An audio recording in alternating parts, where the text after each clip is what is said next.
Aujourd'hui, nous restons en France où nous allons nous rendre plus spécifiquement dans la région Centre-Val de Loire à Orléans. Nous allons explorer la face sombre du milieu universitaire et voir comment cet endroit dédié à l'enseignement et à l'apprentissage a été le théâtre d'un crime abominable qu'étudiants et professeurs ne sont certainement pas prêts d'oublier. Bonjour à tous, ici Morgiane, nous allons ensemble mener l'enquête et voir comment l'obsession d'un homme l'a poussé à commettre l'irréparable dans un lieu inattendu.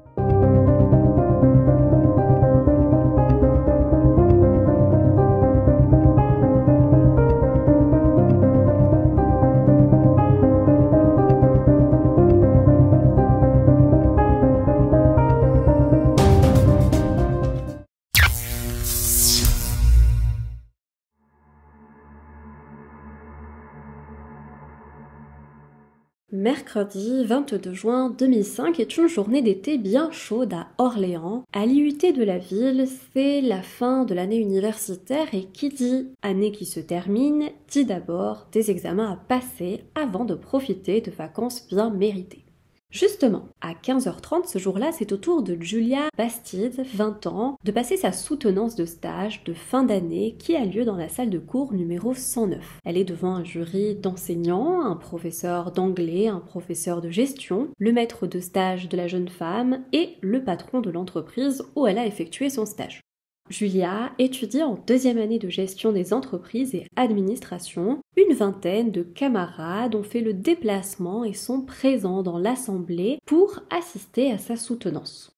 Comme on peut le supposer, la jeune femme est un peu stressée, une réaction normale qu'on a tous certainement déjà connue. Elle a beau s'être bien préparée, avoir travaillé dur, elle ressent un peu de trac avant de passer cet ultime examen. Mais courage, bientôt les vacances et tout ce qui va avec, repos, activités, sorties en famille ou avec des amis. Comme on dit, après l'effort, le réconfort. En tout cas, c'est ce que pense probablement la jeune étudiante. Pour l'année prochaine, elle prévoit de poursuivre son parcours universitaire à Paris. Il faut dire qu'elle est studieuse et ambitieuse quant à sa future carrière professionnelle. Mais ce qu'elle ne sait pas, c'est que quelqu'un a préparé à son encontre un acte abominable qui va brutalement mettre fin à ses beaux projets d'avenir. La soutenance commence, elle se lance dans un oral parfaitement maîtrisé, preuve encore qu'elle est l'une des meilleures étudiantes de l'IUT. S'ensuit une session de questions-réponses avec les membres du jury. Au même moment, un peu plus loin, un étudiant imposant du haut de ses 1,80 m s'introduit dans l'établissement, l'air calme mais déterminé. Il porte un gros sac de sport qui semble plutôt bien lourd et vêtu d'un long manteau noir en cuir, d'un costume et d'une cravate. Il est bien habillé comme s'il s'apprêtait à aller à un événement. Il est peut-être même un peu trop habillé pour un étudiant qui s'apprête juste à aller en cours. Il arpente les couloirs et entre quelques minutes dans les toilettes des filles.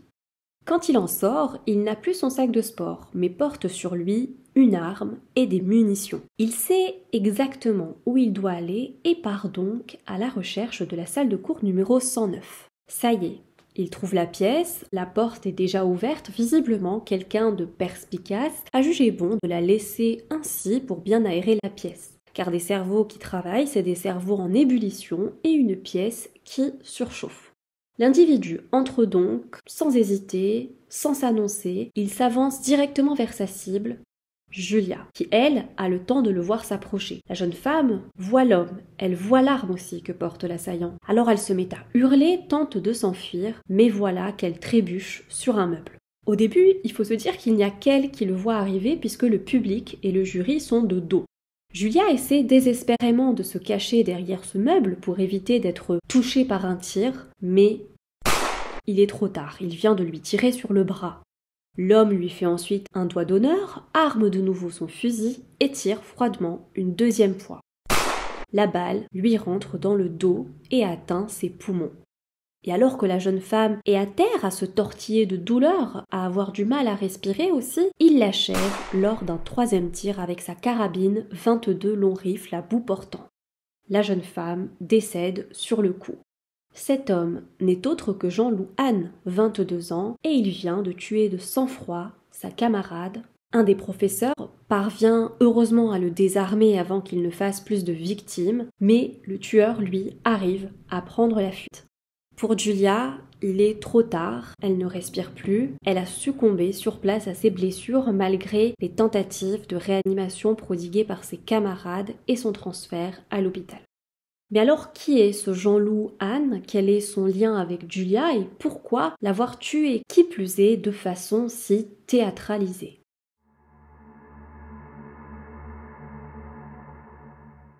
Jean-Loup Anne grandit au sein d'une fratrie presque exclusivement féminine.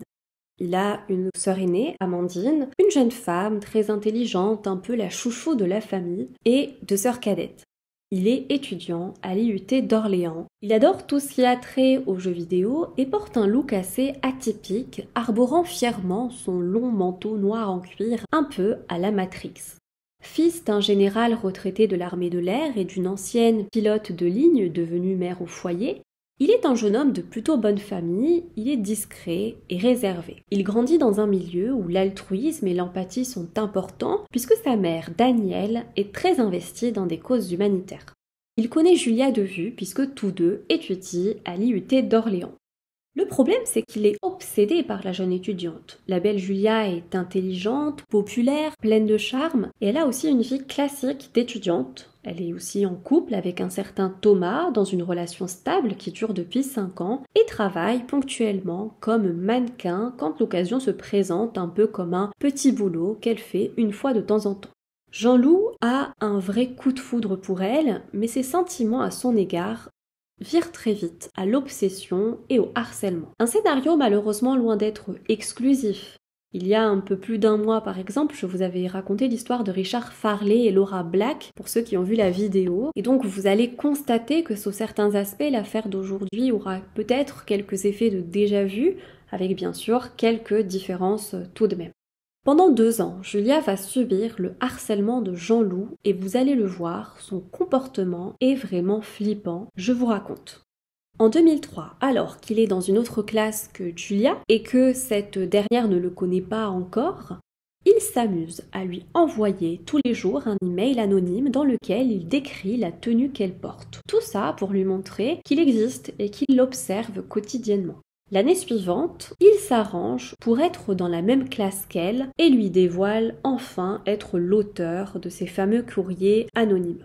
Je ne sais pas à quoi il s'attendait en faisant ça, mais Julia, elle est directe, elle est claire avec lui. Elle a déjà un copain, elle est heureuse dans son couple, elle ne souhaite pas démarrer une relation avec Jean-Loup. Elle n'est pas du tout intéressée. Mais le jeune homme est têtu. Quand il a une idée en tête, il fonce tête baissée justement. Pour être au plus près de Julia, il va quitter le domicile familial et emménager dans un studio situé rue de Lange, à Orléans, à seulement une trentaine de mètres de chez Julia qui vit chez ses parents. L'homme rôde souvent, de jour comme de nuit, devant la maison des parents de la jeune femme, au point où son père finit par s'énerver et menace le stalker de porter plainte contre lui s'il le recroise encore devant chez lui.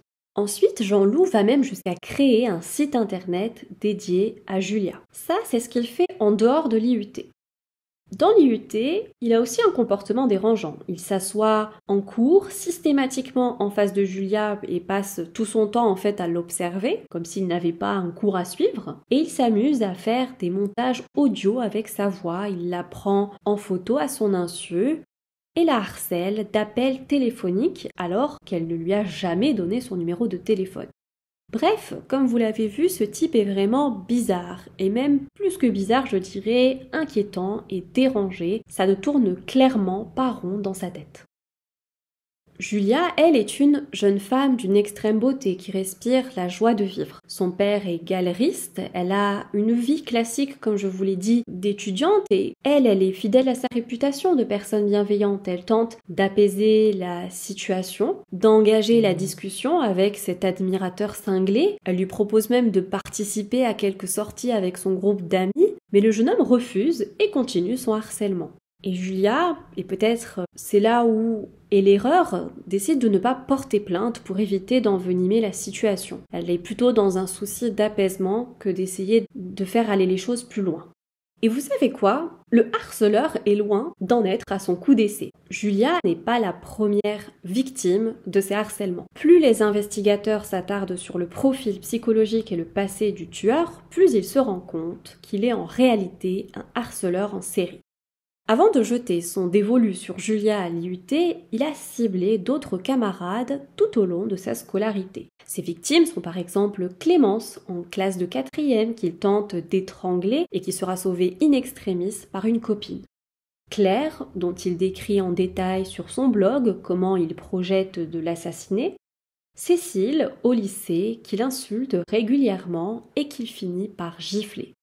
Déjà très jeune, il se fait remarquer pour sa violence envers certaines jeunes femmes.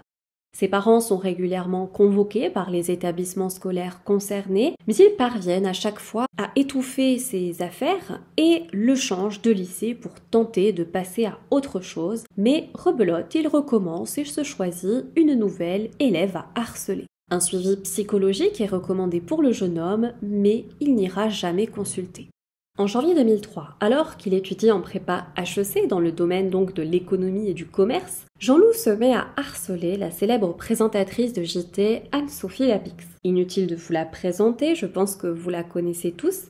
À l'époque, elle était sur la chaîne LCI. L'étudiant lui envoie un premier email où il se fait passer pour une ancienne camarade de lycée de la présentatrice. Au début, il échange quelques banalités, quelques amabilités avec elle, puis il commence à lui adresser des mails contenant des propos problématiques puisqu'il s'agit de menaces de mort visant le fils de la journaliste, âgé de 1 an à l'époque.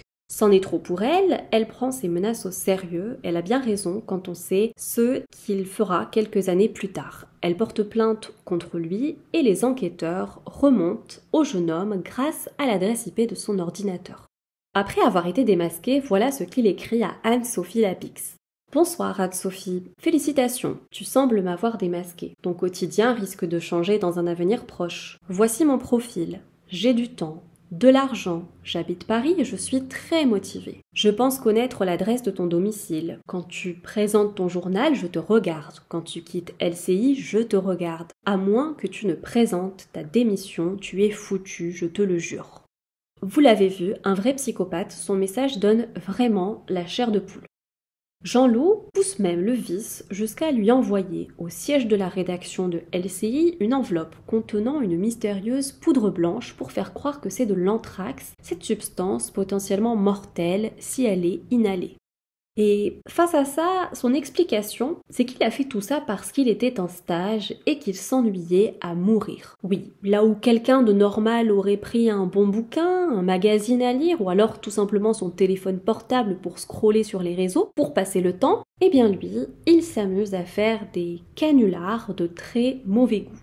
Le plus surprenant dans ce parcours de harceleur, c'est que les parents de l'étudiant étaient au courant dès le départ du comportement problématique de leur fils, mais ont toujours cherché à le minimiser. Il faut dire que le jeune homme est beaucoup protégé, couvé par ses parents tout au long de sa vie. Il est rarement amené à assumer les conséquences de ses actes. Voilà ce qui explique certainement pourquoi il s'est toujours cru tout permis et a toujours repoussé les limites jusqu'à commettre l'irréparable. Sa carrière de harceleur a commencé dès le début de son adolescence alors qu'il était juste en 4e, mais les scandales liés à ces écarts ont à chaque fois été étouffés par ses parents, persuadés qu'il s'agit juste, je cite, la crise d'adolescence et que leur enfant est juste un peu perdu dans sa scolarité à cause de sa soi-disant intelligence supérieure. En tout cas, ce que l'on peut dire, c'est que volontairement ou non, ils se sont bien voilés la face.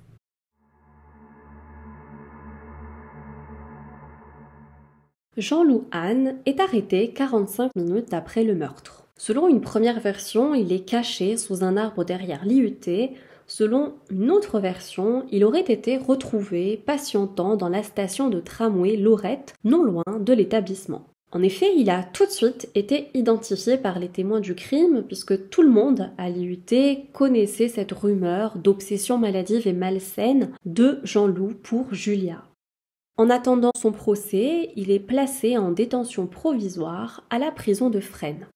Pendant ce temps, l'enquête se poursuit. Le lendemain du meurtre, les policiers perquisitionnent le studio de l'assassin et découvrent que Jean-Loup a minutieusement préparé son passage à l'acte. Le 6 et le 7 juin 2005, soit 2 semaines environ avant l'assassinat, il commence déjà à s'équiper, achetant sur internet l'arme du crime, une carabine et les cartouches qui vont avec. Il se fait même des petites sessions d'entraînement de tir dans la forêt d'Orléans.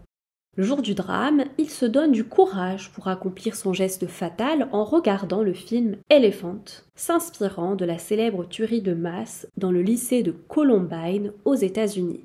En fait, il prévoit de tuer Julia et de se ôter la vie juste après. Alors, il écrit aussi une lettre d'adieu à l'attention de ses parents. Il se trouve que Julia s'attendait peut-être à un énième mauvais coup de son harceleur lors de sa soutenance, puisqu'elle avait pris soin de signaler son harcèlement à la direction de l'université, leur demandant expressément de ne pas laisser Jean-Loup assister à sa soutenance au risque qu'il joue les éléments perturbateurs. Mais à ce moment-là, l'étudiante n'envisageait certainement pas qu'il intenterait carrément à sa vie. Un expert psychiatre qualifiera Jean-Loup de narcissique, égocentrique et psychorigide qui ne présente concrètement aucun signe de maladie mentale. Il explique en fait que le jeune homme est enclin à ressentir une colère extrême contre les femmes qui lui plaisent mais qui refusent ses avances. Cette émotion incontrôlable provoque en lui un sentiment de haine et de frustration qu'il n'arrive pas à gérer. D'après l'expert, la frustration de Jean-Loup trouverait son origine dans la personnalité de sa grande sœur Amandine, une jeune femme plutôt extravertie, sociable, qui a une tonne d'amis. En gros, Amandine est tout ce que lui n'est pas. Durant sa jeunesse, le jeune homme a subi des moqueries, des humiliations de la part de ses camarades qui disaient qu'il avait une grosse tête. Il est aussi introverti et très couvé par sa mère. Alors le psychiatre explique qu'inconsciemment, Jean-Loup aurait développé de la jalousie contre sa sœur, cette jeune femme qui semble parfaite en tout point et pour qui tout paraît si facile dans ses interactions sociales, alors que pour Jean-Loup, la vie en société n'est que synonyme de souffrance. Il aurait ensuite transposé cette rancœur chez toutes les jeunes femmes qu'il considérait comme inaccessibles et trop bien pour lui.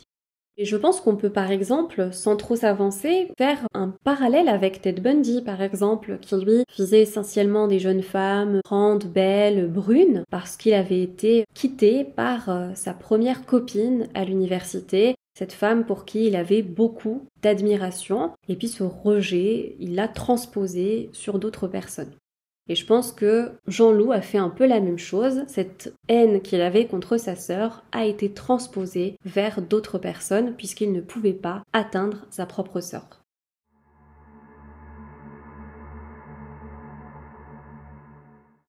Au moment où le procès de Jean-Loup Anne s'ouvre le 27 juin 2007 à la cour d'assises du Loiret à Orléans, il est déjà incarcéré puisqu'en octobre 2005, la 17e chambre du tribunal correctionnel de Nanterre l'a condamné à 6 mois de prison ferme pour l'affaire des menaces de mort et de la fausse enveloppe piégée envoyée à Anne-Sophie Lapix. Cette fois-ci, il est jugé pour des faits bien plus graves, le meurtre avec préméditation de la jeune Julia Bastide. Et tout de suite, le comportement de l'accusé dérange. L'ambiance qui plane au tribunal est malaisante. L'air arrogant, Jean-Loup jette régulièrement des regards de défiance en direction des membres de la famille de Julia, qui, eux, restent dignes et gardent la tête haute, malgré ces tentatives évidentes de déstabilisation. Pendant son témoignage, il explique avoir tué Julia car lui avait raté ses examens de fin d'année et il ne supportait pas l'idée de la voir réussir son année pour partir à Paris l'année suivante. Il ne voulait pas la laisser partir loin de lui, il savait qu'il ne la reverrait plus. Il avait aussi prévu de sauter la vie après l'assassinat pour, entre guillemets, rejoindre Julia, mais pendant l'attaque, il s'est fait désarmer par un professeur, alors sans sa carabine, il n'a pas pu aller au bout de son plan. Néanmoins, malgré son attitude jugée insolente, il tente tout de même de manifester des semblants de regret par rapport à son geste. Il dit: Julia a été lumineuse. Pendant 2 ans de ma vie, je n'ai pensé qu'à elle. Cette jeune fille me donnait l'envie le matin de venir. Tout le temps, je la guettais juste pour la voir, pour l'admirer de loin. En classe, je la fixais avec insistance. J'étais de plus en plus insupportable avec elle, c'était du harcèlement. En direction de la famille, il ajoute: Ça fait 2 ans que je cherche des mots pour présenter mes excuses à la famille de Julia. Je ne les ai toujours pas trouvés. La famille Bastide veut la peine maximum, la perpétuité. Je ne dis pas ça par hypocrisie, je pense que c'est juste. Vous le croyez sincère? Vous avez eu peut-être la larme à l'œil? Alors attendez la suite, car vous allez tomber des nues. À la fin du procès, quand la parole lui est de nouveau donnée, il montre enfin son vrai visage de narcissique et d'arrogant au grand jour. Thomas, il a ému tout le monde, sauf moi. Je ne comprenais pas très bien pourquoi Julia l'aimait. Il était l'ombre de lui-même. Il avait un aspect misérable. Sur le moment, je pense que je me suis réjouie et j'ai cessé de me réjouir par la suite. J'ai compris qu'il l'aimait beaucoup plus que moi et qu'il lui a apporté beaucoup plus de bonheur. Voilà, il est fidèle à la description que les gens ont fait de lui. Le 30 juin 2007, à l'issue du procès, l'accusé est condamné à la prison à perpétuité. Insatisfait de son sort, alors qu'il avait lui-même demandé cette condamnation, il fait appel de la décision du tribunal et est rejugé le 31 mars 2009 devant la cour d'assises d'Indre-et-Loire. Lors du deuxième procès, Jean-Loup est confus, cette fois il garde la tête baissée, tremble, sanglote par moments, et quand le juge lui demande ce qui l'a motivé à faire appel alors qu'il avait lui-même demandé une peine de prison à vie lors du premier procès, il ne sait pas quoi répondre, il dit qu'il a fait ça peut-être sous la pression de sa famille, il s'excuse pour ce procès en appel, annonce ne pas savoir pourquoi il a demandé un nouveau procès. Néanmoins, la peine prononcée lors de ce deuxième procès sera un peu moins lourde que la précédente, 30 ans de prison avec une période de sûreté de 20 ans. Voilà, une preuve de plus, comme s'il en fallait encore, que le harcèlement ne doit jamais être pris à la légère. Il s'agit d'un problème grave qui nécessite une attention urgente et une action collective. Julia avait alerté son établissement et son entourage du comportement de son camarade à son égard. Malheureusement, rien n'a été fait pour la protéger de ce prédateur qui a fait d'elle sa proie. C'en est fini pour la vidéo du jour. Je voudrais remercier Stéphane, l'abonné qui m'a suggéré de traiter cette affaire, le même qui m'avait proposé aussi l'affaire Laura Black et Richard Farley. Si vous avez apprécié écouter la vidéo, je vous invite à me laisser un like, à commenter, à vous abonner et dites-moi si vous pensez qu'en faisant tout pour couvrir les agissements de leur fils, les parents de Jean-Loup n'ont pas, selon vous, contribué à leur insu à faire de lui le psychopathe qu'il est. Qu'en est-il également des professeurs de Julia qui ont tous remarqué le comportement inacceptable de Jean-Loup en cours, mais qui ont préféré porter des œillères? Quoi qu'il en soit, restez toujours sur vos gardes. On se retrouve samedi prochain 17h pour une nouvelle affaire. À bientôt!